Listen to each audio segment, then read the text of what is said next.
Olá pessoal, tudo bem? Sejam muito bem-vindos ao ICMS Day, que é o maior congresso online sobre ICMS.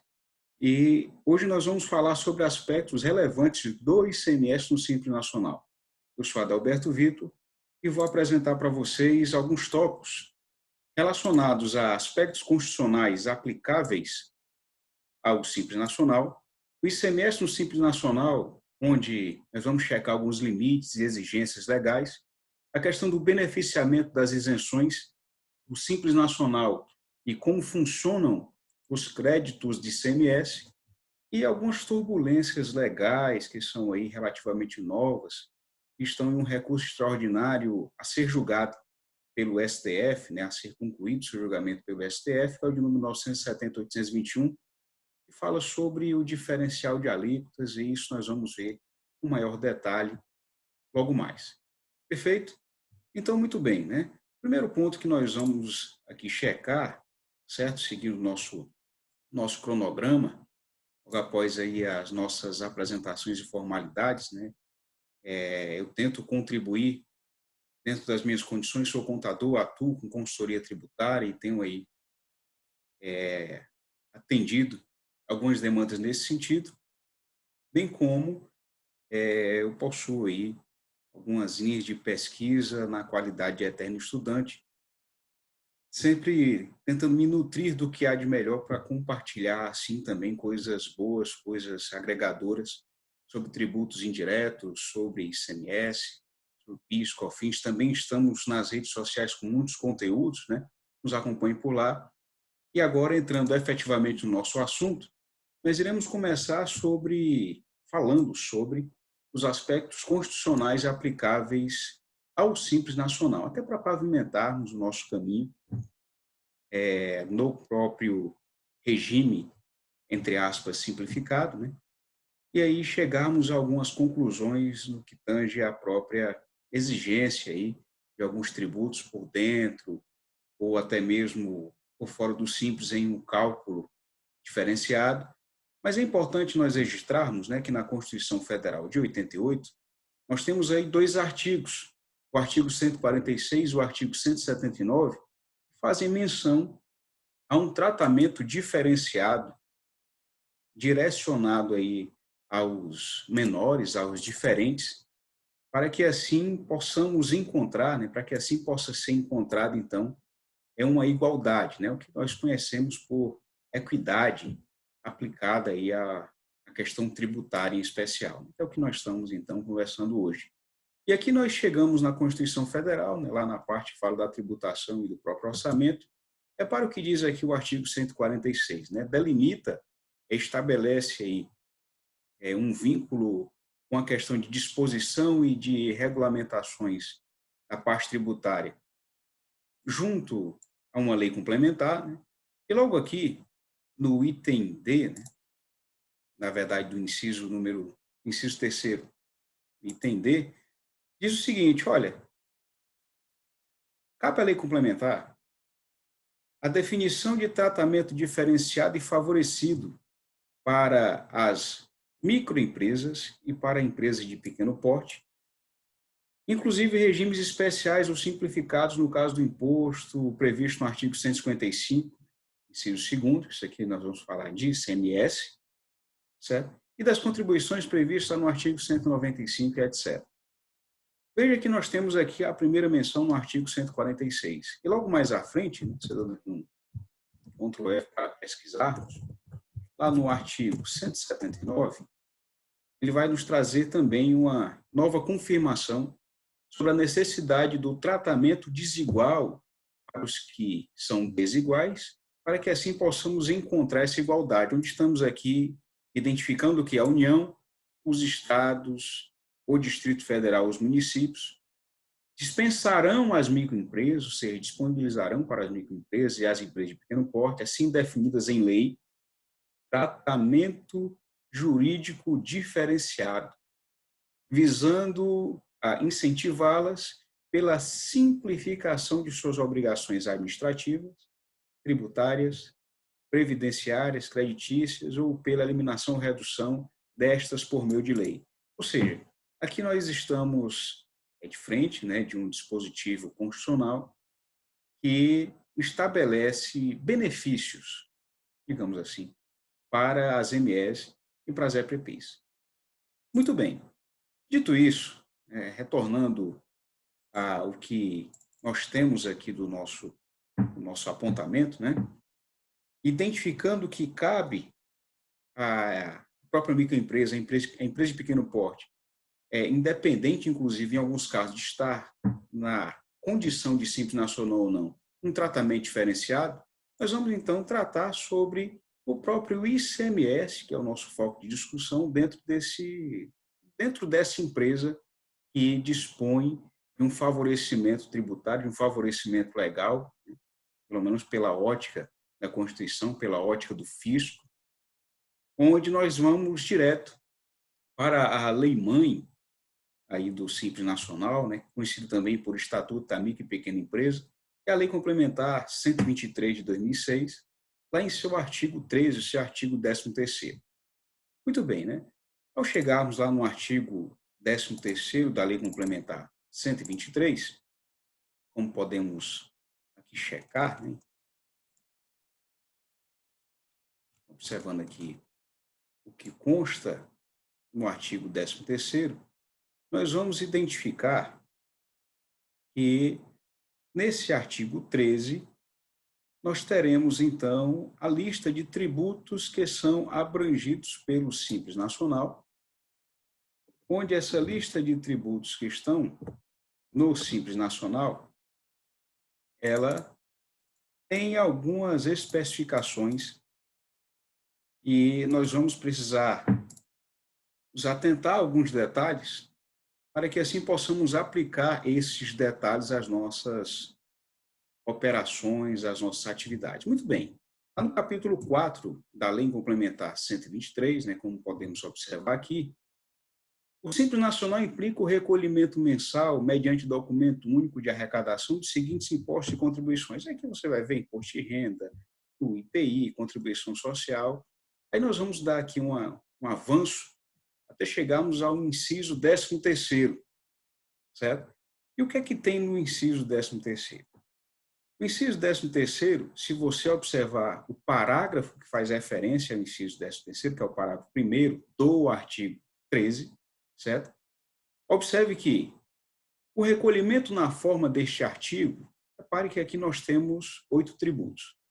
Ou seja, dentro do Simples Nacional, a empresa poderá recolher até 8 tributos. Perfeito?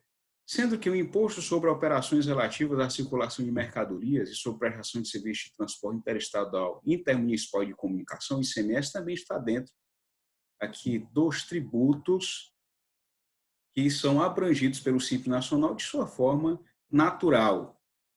Mas ao observarmos o artigo 1º, nós identificamos o seguinte, olha, o recolhimento na forma desse artigo aqui, ele não exclui a incidência dos seguintes impostos ou contribuições, devidos na qualidade de contribuinte ou responsável, em relação aos quais será observada a legislação aplicável às demais pessoas jurídicas. Ou seja, não é porque você é do Simples que você estará isento ou desobrigado de pagar imposto sobre operações de crédito, imposto de importação, contribuição provisória sobre a movimentação e transmissão de valores, a conhecida CPMF, a contribuição para o Fundo de Garantia e, aqui no inciso 13º, o ICMS devido, e na linha A, tem aqui as especificações.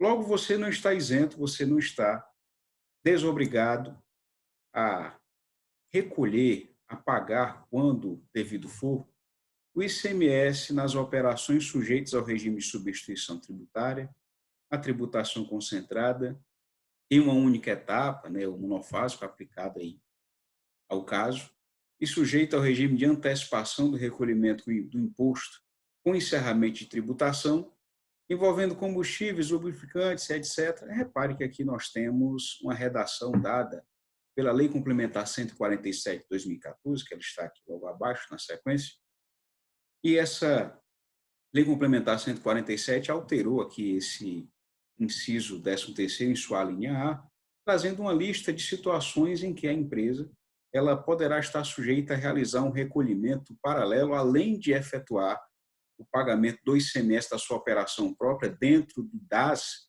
como está aqui estabelecido no parágrafo 1º, né? Na verdade, no artigo 13 e no inciso 8º, na verdade, no inciso, isso no inciso aí 7º, de forma que o ICMS devido dessa maneira ou com esses produtos, nessas ocasiões, com esses elementos que nós podemos identificar na linha A, o ICMS cobrado na forma da substituição tributária aplicável a esses itens aqui serão também cobrados do optante pelo Simples Nacional.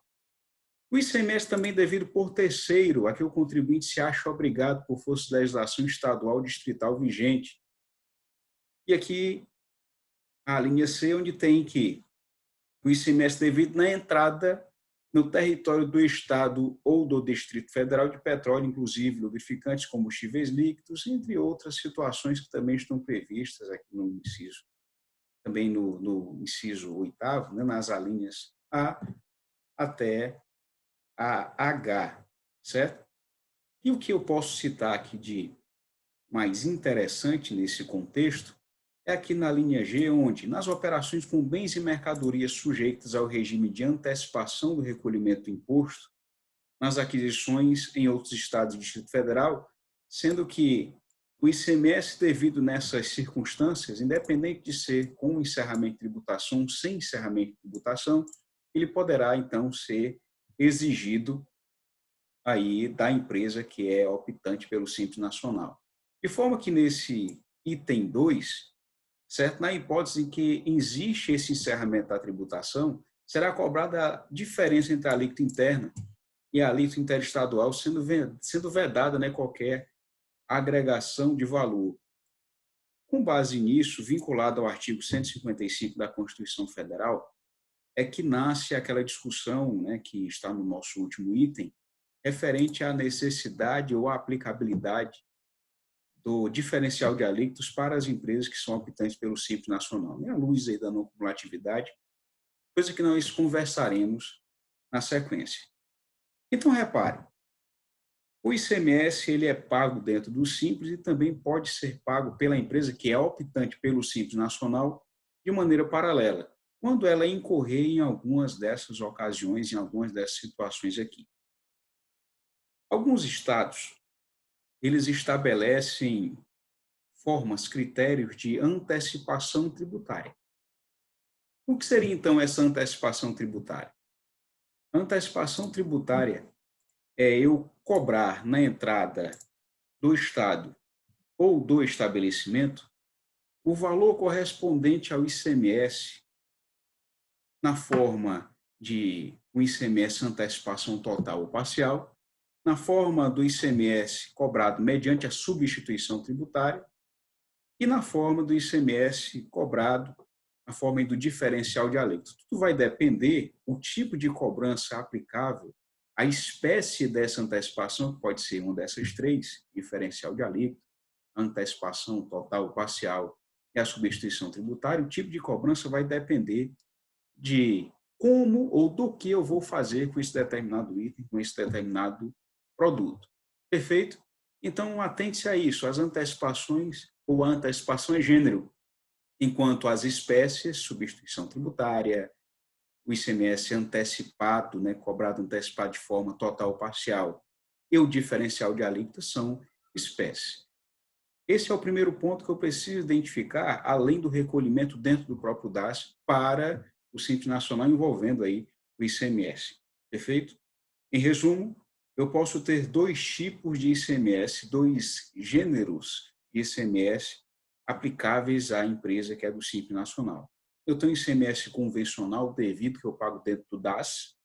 Eu tenho ICMS de outro gênero que pode me dar, então, três possibilidades, três espécies de cobrança, que é o ICMS antecipado, né, de forma parcial ou total, o diferencial de alíquotas e a substituição tributária. Avançando, existe aquela questão envolvendo o benefício fiscal que pode ser ou não, né, acumulado ao optante pelo Simples. Nesse sentido, nós temos aqui dois dispositivos que deixam de forma expressa uma orientação, né, aplicam uma exigência, na verdade, referente à possibilidade ou não de acumular um benefício fiscal além do próprio ICMS, ou melhor, além do próprio Simples Nacional. Por que essa questão de acumular o benefício fiscal? Repare que o fisco, pelo fato de ter essa visão aí, é um pouco controvertida em algumas ocasiões, ele acredita, o fisco acredita que pelo fato da empresa recolher 8 ou até 8 tributos em um mesmo dia, certo? Em uma única data de vencimento, utilizando um único documento, o fisco acredita que isso é um benefício fiscal. De certa forma, né? Operacionalmente falando, em alguns casos até acaba sendo um benefício operacional. Mas a gente não pode afirmar que é um benefício fiscal pelo fato de existirem muitas travas e entraves, como é o caso aqui dessa possibilidade de se beneficiar de isenção, que para o optante pelo Simples Nacional isso aqui não existe, onde nós identificaremos isso expressamente lá no artigo 24 da Lei Complementar 123 e na resolução do Comitê Gestor do Simples Nacional número 140, em seu artigo 31 a 37. Indo direto aqui à fonte da própria informação, indo diretamente ao artigo 24 da Lei Complementar 123, nós identificaremos aqui que, ao pesquisarmos o artigo 24, ele nos traz a seguinte afirmação: as microempresas e as empresas de pequeno porte optantes pelo Simples Nacional não poderão utilizar ou destinar qualquer valor a título de incentivo fiscal. E aí surgem aqueles questionamentos, né? Mas por que então que as empresas que não são optantes podem fazer uso disso?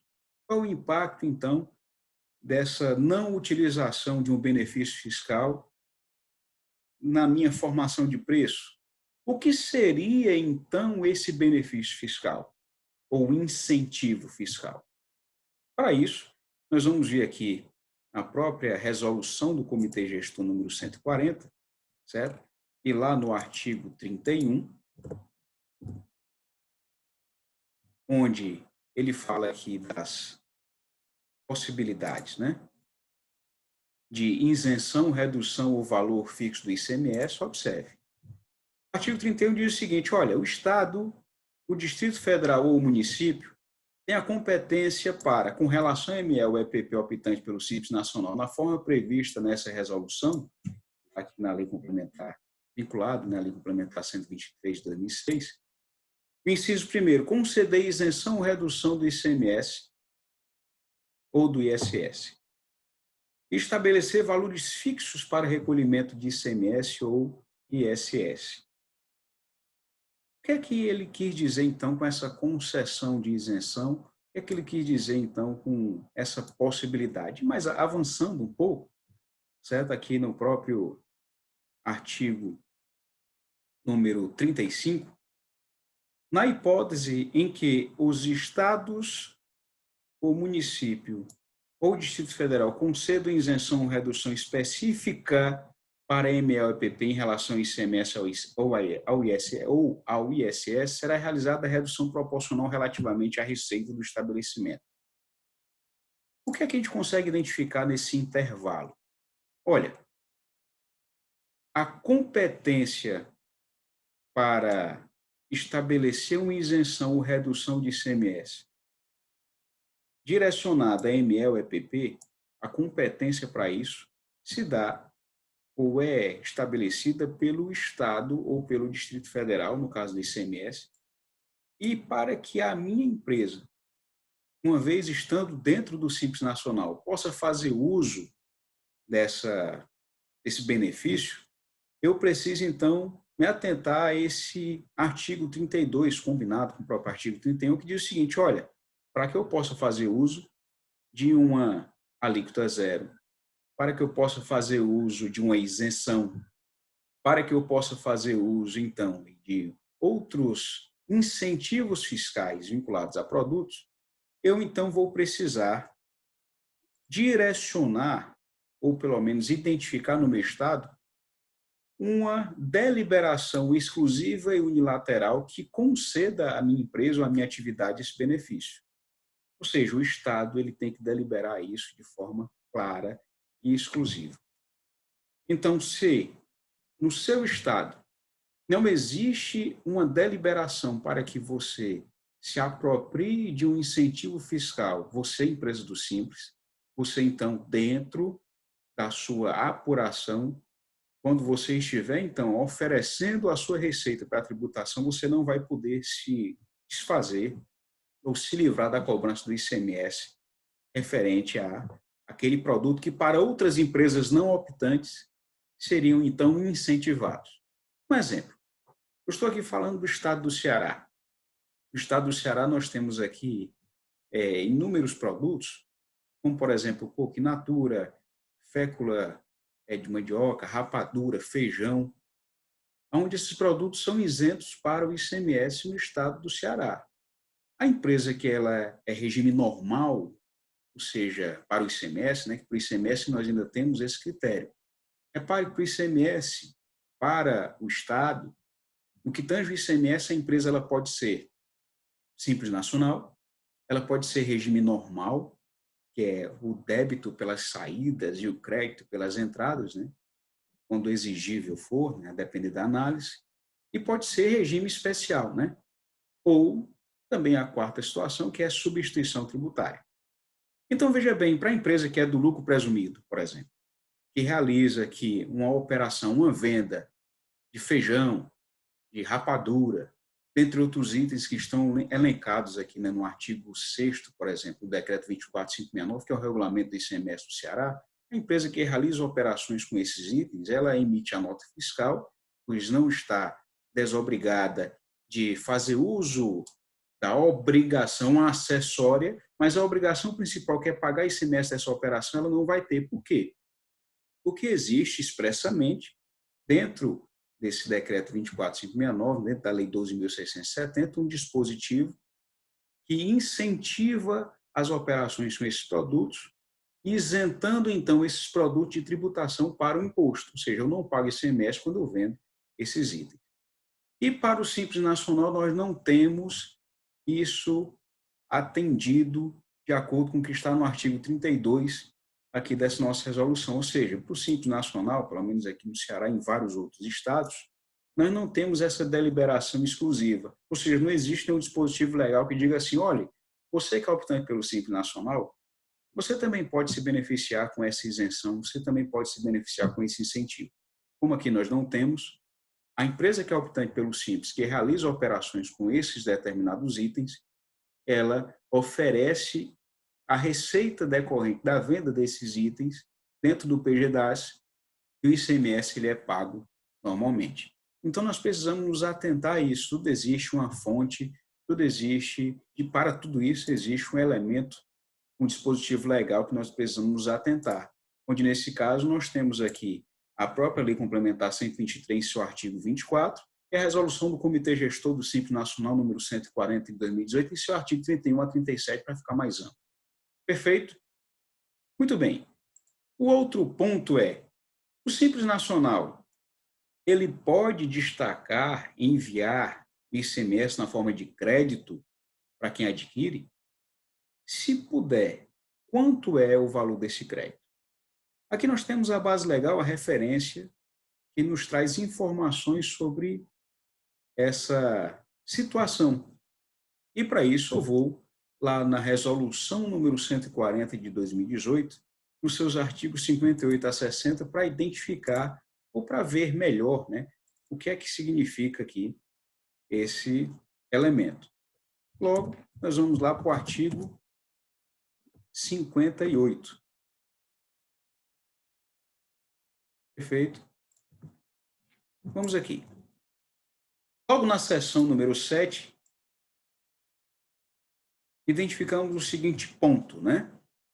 A ME-EPP optante pelo Simples Nacional não fará jus à apropriação nem transferirá créditos relativos a impostos ou contribuições abrangidos pelo Simples Nacional.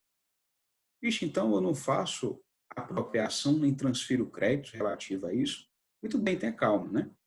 No parágrafo primeiro eu digo o seguinte, olha, as pessoas jurídicas e aquelas a elas equiparadas pela legislação tributária, não optantes pelo Simples Nacional, terão direito ao crédito correspondente ao ICMS incidente sobre as suas aquisições de mercadorias de ML e EPP optante pelo Simples. Ou seja, comprei de uma empresa do Simples, tenho crédito. Até porque, né, se nós formos novamente na Constituição Federal, aqui de 88, e nós dermos uma subidinha lá no artigo 155, certo? Nós vamos identificar que, nesse artigo 155, teremos aqui a competência dos Estados do Distrito Federal em instituir imposto sobre isso, né? O próprio CAPT, nós vamos também identificar que existe aqui a não cumulatividade aplicável a essa situação, e essa situação que eu me refiro é ao ICMS. Então, não seria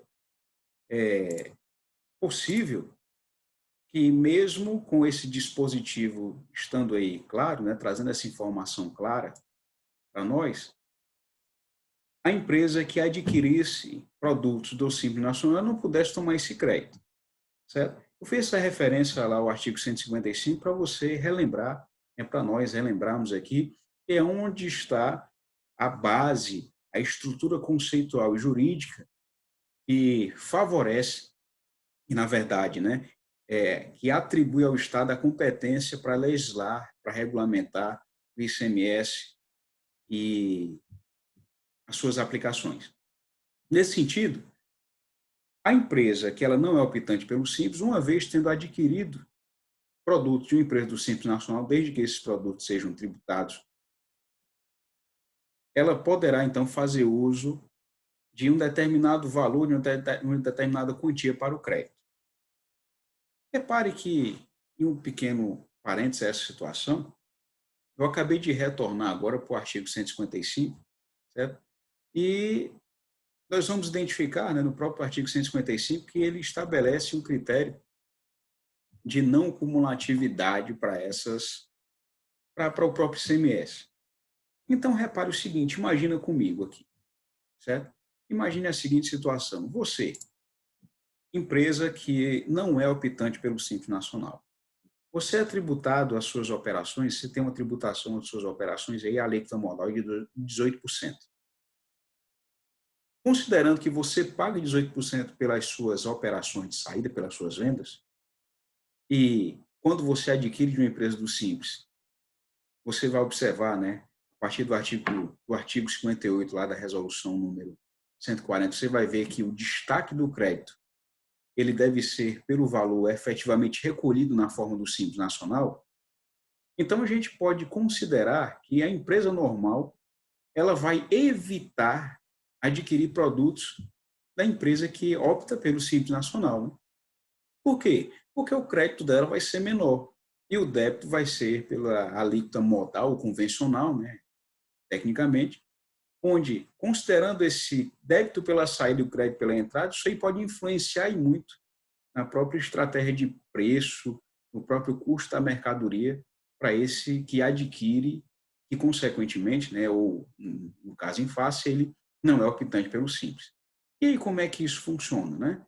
À luz da própria Constituição Federal, aí vem uma dica de ordem jurídica, uma vez a empresa, ela sendo assessorada juridicamente aí, de forma atenciosa e próxima, ela poderá discutir no âmbito judicial, e inclusive isso já possui uma sedimentação, ou seja, isso aí já é relativamente pacificado, ela poderá então tomar crédito pelo mesmo percentual em que ela sofre os seus débitos, quando ou mesmo quando adquirir de uma empresa do Simples, à luz do princípio da não cumulatividade. Ora, se eu sou ou sofro um débito de 18%, por que que eu, então, vou ter um crédito inferior a isso?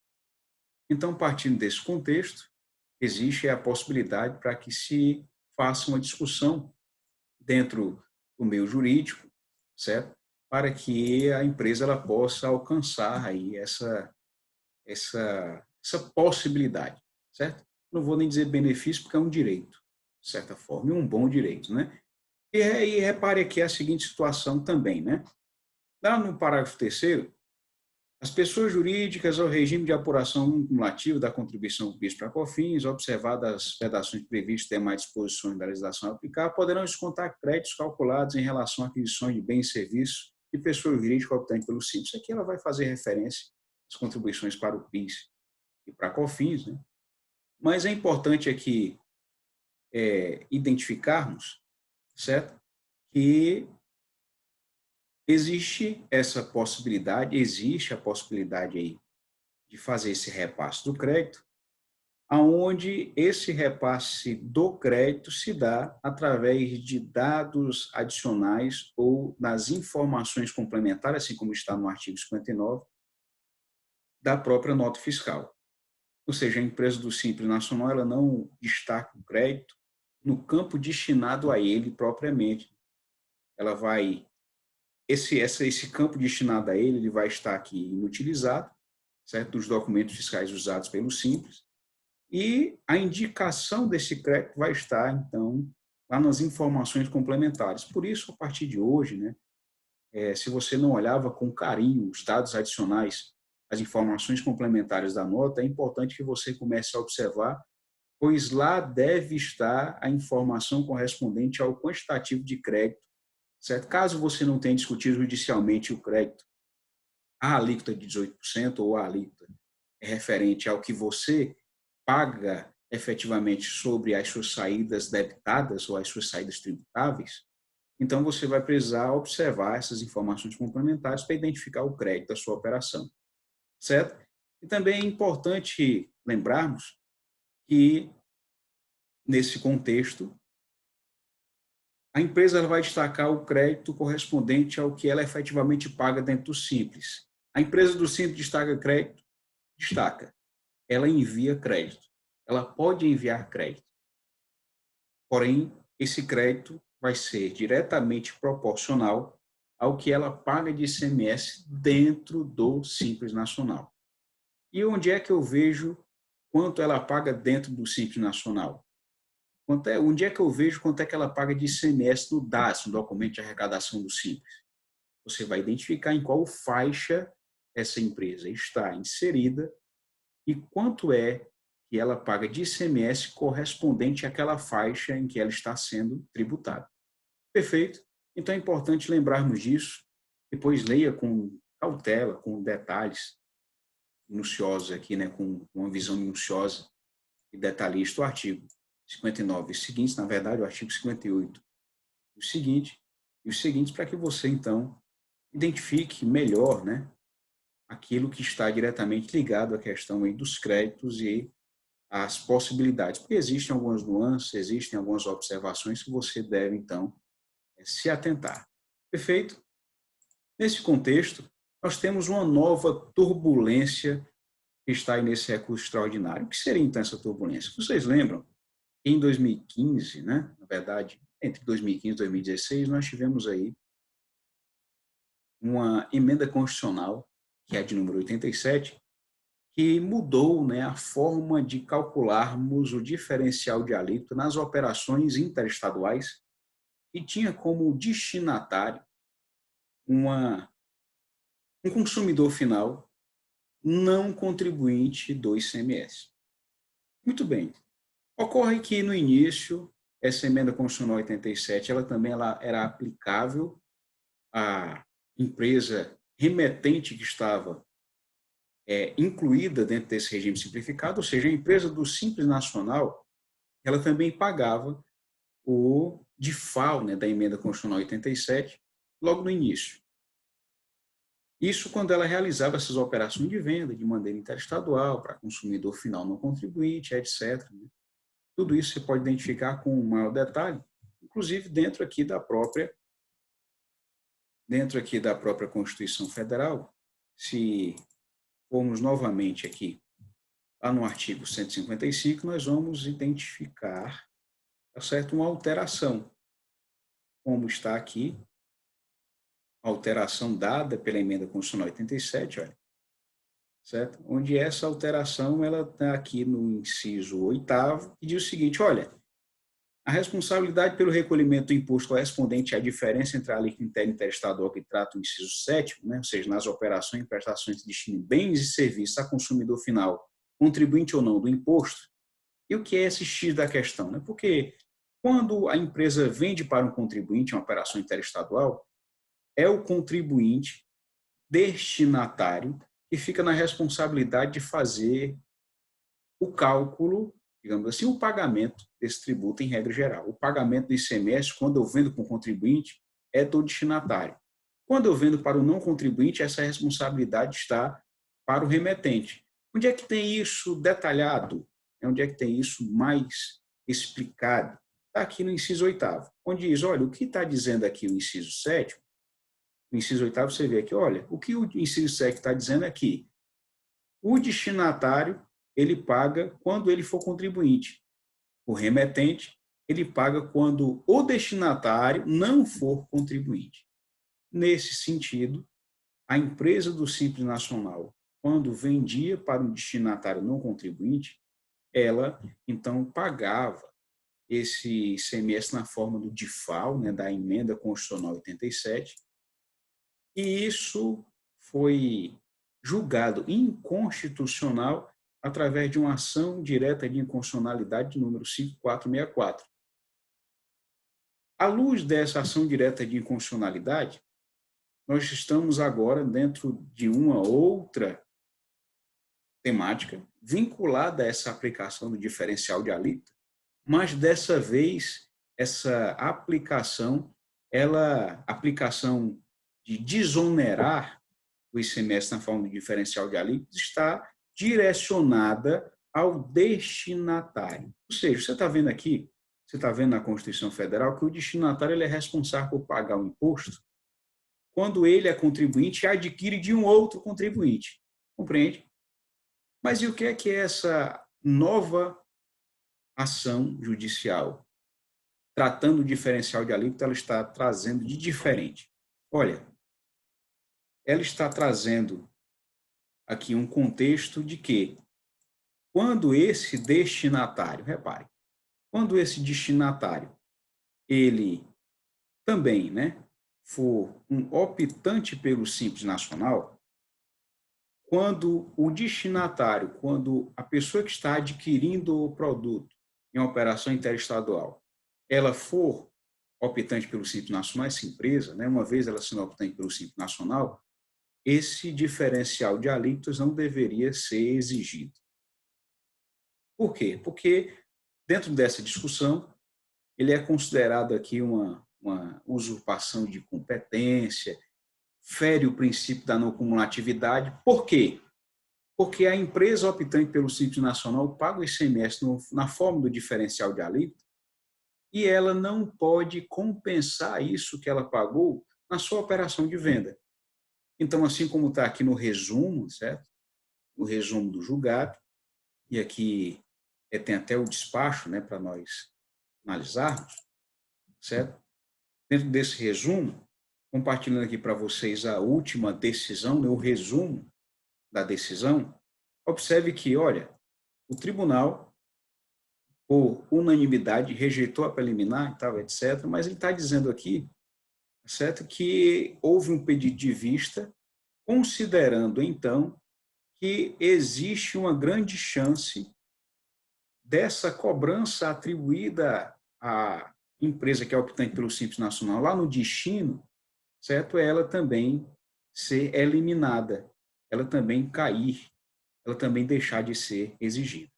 Então é importante nos atentarmos a essas movimentações, pois para você aí que tem empresa, para você que assessora empresa do Simples Nacional, isso aqui pode abrir um leque de oportunidades, inclusive de recuperação de créditos, pois uma vez considerando inapta a aplicação dessa cobrança para o destinatário que é do Simples Nacional, essa cobrança na forma do diferencial de alíquota, você pode discutir isso em juízo e como vai existir uma boa jurisprudência, como vai existir então uma boa base, você pode pleitear aquilo que foi pago na forma desse diferencial de alíquota pela sua empresa, pela empresa que você assiste, que é do Simples Nacional, podendo retroagir para recuperar isso que foi pago, pelo menos dos últimos 5 anos. Perfeito? Então, nesse sentido, é importante nós nos atentarmos a essas últimas repercussões. Perfeito, pessoal? Nesse contexto, né, após termos analisado todas essas situações, todas essas circunstâncias, sempre é necessário, sempre eu deixo de dica, né, de informação pertinente, que nós precisamos, nós que atuamos na área tributária, na área fiscal, principalmente ligados ao Imposto sobre Circulação de Mercadorias e Serviços de Transporte, interestadual, intermunicipal e comum, o próprio ICMS, o seu nome completo é esse, nós precisamos nos atentar a essas possibilidades que surgem, analisar os aspectos microtributários, né, que eu costumo chamar de microtributários, aquilo que está diretamente ligado ao produto e à operação em si, para que eu possa, então, né, encontrar possibilidade de beneficiar a empresa, de beneficiar o cliente em uma menor onerosidade tributária, então impactando aí numa economia de tributos. Perfeito? Para mim, foi uma grande satisfação estar com vocês nesse momento. Agradeço demais a oportunidade que tivemos. Esses são os nossos contatos. Um abraço. Espero que o conteúdo seja válido. Nos acompanhe nas mídias sociais com suas sugestões, dicas e até breve, pessoal.